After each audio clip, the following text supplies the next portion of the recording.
Hi there, my name's Anna and I work for Shropshire Museum's education team, and today I'm in the Roman Gallery where we have on display some amazing Roman artefacts, many of them from the now ruined Roman town of Wroxeter. We also have a huge handling collection which, if you come and visit as a school group, you'll have a chance to look up at really closely. And today I've got two original Roman artifacts which I just wanted to share with you because they're my favourites.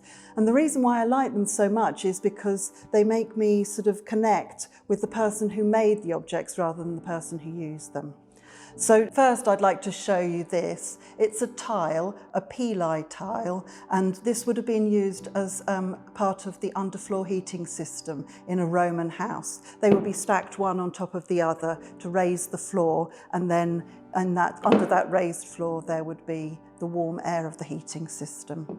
What I really love, can you see? There's a little footprint of perhaps a cat or a small dog that has basically sunk into the clay while it was still wet when the tile was being made.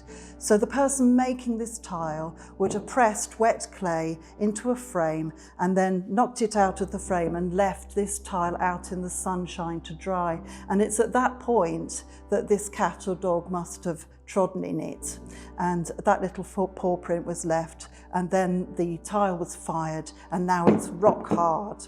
Okay, so I wonder, just thinking about the person who made this tile, whether they ever actually noticed this footprint, thought it was okay, or whether they didn't, and whether the cat was theirs or whether it was a neighbour's cat or dog that they got really annoyed with because it was always doing this. I just love to imagine that little situation.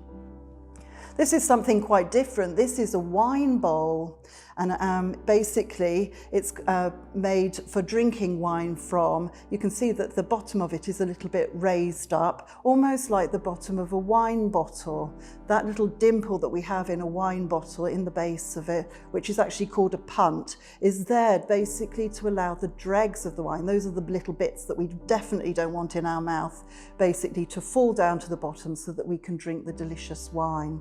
So this bowl here was made by a potter, so they would have started with some wet clay, made this bowl shape, and then to make it shiny, they needed to put slip on it, a kind of glaze. And this slip is made of very, very watery clay.